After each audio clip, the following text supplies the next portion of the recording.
the other guy tried to kiss me twice, and then two of them started next to me. I didn't realize because the lights were off. I'm Joy. We are using Couchsurfing, so I host them for free because they are travelers from all around the world. And then I also use Couchsurfing. My name is Adria. I'm Ceren. I'm from Spain. I'm from Turkey. What's the biggest difference between here and your country? Maybe the size of my bathroom. It's the smallest bathroom you've ever seen, I guess. I mean, I've been traveling for 1 month in China, so this doesn't so far. Oh, really? It's not the smallest. I mean, not about the apartment, but Hong Kong as a city doesn't show me that much. But I really like that it's a melt between a lot of buildings and nature as well, because I see a lot of green and trees, like not here, but coming from Shenzhen to here. So many green areas. That's very nice because, for example, I don't know, in Singapore, which is also a very small country, you cannot see that. There is a little bit of green, but it's not like that. But it's very humid, very hot. It's June. It's June. One of the biggest difference than Istanbul, there are no stray cats. I haven't been living in Istanbul for 2 years now. Like, I mostly compare things in my mind with Austin, Texas. Yeah, I feel like after Istanbul, Hong Kong is less surprising than after Austin. Because Austin is much more spread out. Almost everybody has their houses, so you walk and pass like 1, 2, 3 houses. But here, like, every step is like visually so rich. You see a lot of things, like it's an urban metro. This urban infrastructure feels a little bit old, but even though I think the transportation is like very well working, connected, and I like it. I was expecting it to be more crowded. It's not crowded enough for you. It is crowded, but I think it's just like the crowd is livable, manageable. Yeah, the housing is pretty small. I agree with this. Like, I do pole dance, so I need a lot of space in order to like put a pole to the house. So I think here if you do pole dance, you break your leg. Challenging here. Yeah, also I do a lot of DIY crafts, design stuff, so I always need a lot of space. But I feel like the culture is more similar to Hong Kong than Austin. I go out, it's like very like international friendly. Communication is easy. I think nothing is challenging. It's very clear when they live in Hong Kong. They all live in their own bubbles. And a lot of people, especially Western, and they speak English, they live here for 20, 30 years. They really don't speak any Cantonese at all. If you just use English, it's communicatable. There are still a lot of people, like 30%, they don't know how to speak English. According to my knowledge, I think the refugees and people from a very poor country like Pakistan, they will speak Cantonese because they have to. Yeah, they do the basic job. So it's a difference. Oh, also, I forgot Filipinos and Indonesians, the helpers. Yeah. Really, there is no cultural shock for you. Not for now. A bit of a difference is that they drive on the left side here. True. I also was in Australia. Because you were in Australia for 1 year and your next plan is to go to Taiwan. Have you found a host already? We didn't. No, we didn't even check. I mean, I didn't even check. I just made a dashboard, but I didn't write to anybody else. I think it's quite easy to find a host in time. And for me, nothing really dangerous happened to me. Negative is just maybe the place was very dirty and messy. I was just telling this today, like, I was staying with somebody, he was super nice, but his place was so dirty so I couldn't stay the next day. And I couldn't even take a shower there, it was so dirty. So I went to a random university's like business blah blah department's 4th floor to get a shower. I even made my like skincare and like I made and I left it. Alright. It was strange. It was kind of a memory. I met people, they are very depressed or with very low self-esteem, and they felt like I was the person they could talk to, so they just keep talking non-stop with a very bad energy. Yeah, so maybe this is a negative experience. I think the good part of like using couchsurfing, usually like people who are using it, they're open to surprises. Hosting someone is a little bit a selfless activity, you know, like you are becoming more tolerant. You don't know what you will get or what you will be shared, but you are accepting it in any way. So I really like this like perspective of using couchsurfing. But there are like so many profiles they write, like they are nudists, they will be nude at home. Yeah, I sent you one in Hong Kong. I was looking for posts. But at least they write in their profile. Yeah. Exactly. Yeah. And then some of them are like, we expect you to be also nude. Some of them are like, we don't expect you to be, or like you do whatever you want, but this is the case in the house. I have seen like these profiles like all around the world. So I just don't stay. I appreciate honesty. Yeah, It's good. no surprises. Yes. Do you have any negative experience in couchsurfing? I think we both do.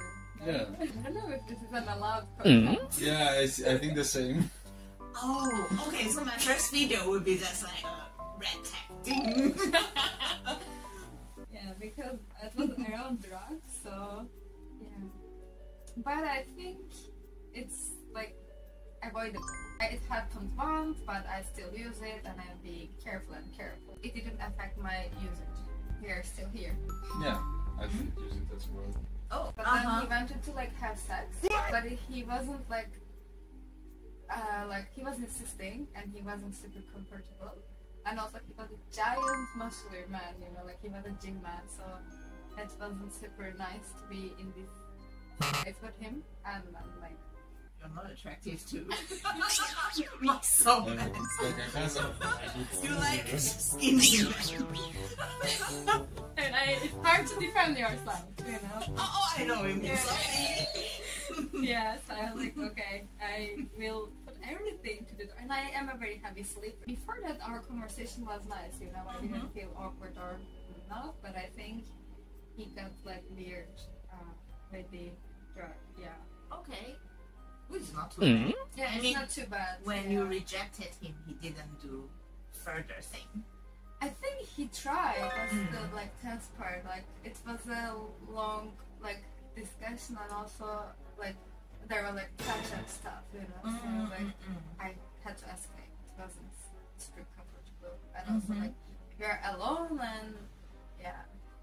If the noise is not enough and if there are like more things coming, it is not super peaceful. Girls using a lot of couchsurfing, they will face it. Yeah, and then I reported him, but I don't know what happened to his profile. I agree with you, like sometimes like people try their chance and you say no and it's okay, it's continuous, it's normal. But I think when the no is not a no, that's the problem. Yeah. And you? So I arrived to this place and the guy that opens the door is not the guy that I contacted on Couchsurfing, first of all. So then the guy that I contacted goes out of the shower and then other friend joins. And the thing is that one of them was like wearing shorts but with no underwear, so I could see his feet. You know? Okay. Yeah, and then we went for dinner and like he offered to do a massage to me or something like that. It was very weird and I said no. So we went for dinner and the other guy tried to kiss me twice. I told him twice, no, I don't want this. Like, don't go this way. Yeah. So we went back and they wanted to party, so they started drinking, they put music, blah, blah, blah. And I was just talking to one of them, like in the sofa next to me, blah, blah, blah. And then two of them started fucking next to me. I didn't realize because the lights were off and there was music. But then I feel something touching me and I'm just like, no, listen, this is not going to happen. So then my first reaction was to be shocked, and then I told the guy that I was talking. They were actually having sex beside next to you. me, yeah. They wanted to have an orgy, but they didn't tell me anything of this. It's horrible. And yeah, so I grabbed the guy that I was talking to and I told him, okay, show me the house, let's go out of here. Yeah, I told him like, I'm not feeling very comfortable with this, I want to go to sleep and that's it. So he told me that we would sleep all together and I said, this is not going to happen. I'm not going to sleep with you. So he put a mattress somewhere else, there was no locker, so I was a bit scared, let's say, yeah. the point is that these guys were trying to take out my shirt. They were like, after I said no several times, you know, which is very interesting. At 3 a.m. or 4 a.m. I was sleeping in this bedroom, and one of them comes naked to my room. He comes to my bed and tells me, I'm sorry if I make you feel uncomfortable. Okay. Lay down beside you. No, sitting down. And then like, okay, you're telling me this, like naked, 4 a.m. without knocking to the door. I'm sorry if I make you uncomfortable, but what's your definition of uncomfortable? I want to understand what's your definition of uncomfortable, because it's not the same as mine. And then maybe he said, he can make you more comfortable if you want. I said to him, yeah, good night. So the day after, they kicked me out of the house at 6 a.m. Because you refused. I don't think so. It was because the owner of the house was going to work, but they forgot to tell me this. Okay, anyways, I didn't sleep at all that night, and I forgot to take my stuff with me. So they locked the house with my stuff inside, and they told me, okay, let's go explore. Like, no, what the fuck? So what I did was stay in a museum for the whole day, and I was very mad with this situation. Which country? Palestine. Yeah, which is not normal, I would say. That people are usually very positive. But this isolated case with these people was so bad. I went into the house, I took my stuff, and when I had my stuff and I was outside of the house, like on the door, like next to the door, I started yelling at him so many things about what should be done, what should not be done, what are limits, what you're supposed to do when your friends are doing shit to other people in front of you. I told him so many bad things, and then he didn't react. He was just like, I don't understand what happened. I mean, I can explain you again if you want. So then I reported it, and these people, like 2 of them are not allowed to use couchsurfing anymore. The other one didn't use couchsurfing at all. I mean, I think I was very unlucky, but the thing is that I don't feel that I made a stupid decision going there. This guy had like 50 reviews, all of them were positive, but some of them were very short. This is what I saw after. Okay. Yeah. Yeah, actually, there is another guest I hosted. He actually suggested the same thing. Like, if you see some references very short, and then he would hesitate a bit. Yeah. And it's also the guy, I don't know his experience is worse or yours. So it's the first time he went to Thailand. So he totally didn't know any culture of that because he didn't research. So he just went to the host place in a very small rural place, far away from the city, near the forest. And then the host, very touchy, and then took him to the forest. Oh, let's go for a walk. And then the host told him, we have a rule here. You need to be naked and walk to the forest. And then when you see other people, they are also naked, and then you just... Oh yeah, cruising, yeah. And then I said, why didn't you just leave at that time and you insist to stay? And then I said, because I really thought it was the culture there. You thought the culture was the cruising? I said, it's your host's personal culture, not the country's culture, okay? It's common sense.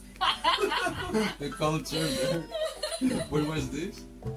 Thailand. In Thailand. The culture in Thailand. And I was thinking, are you stupid or not? Usually it's my place is small. I only have one bed, so you have to stay one bed with me. And then the second thing, I'm very good at massage. I can give you a massage. Yeah. Not good at all. Red flags. Red flags, I don't stay there.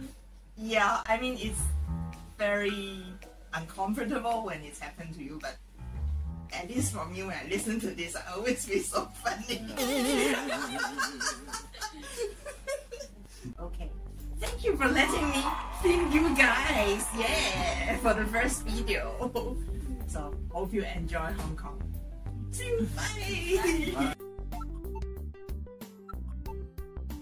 Thank you. Is it still recording? Hey, do your work, man. I was wondering if you can hear it. I didn't tell them at the start. I told them that I'm visiting my friend's house to go to other countries. Did your parents watch YouTube?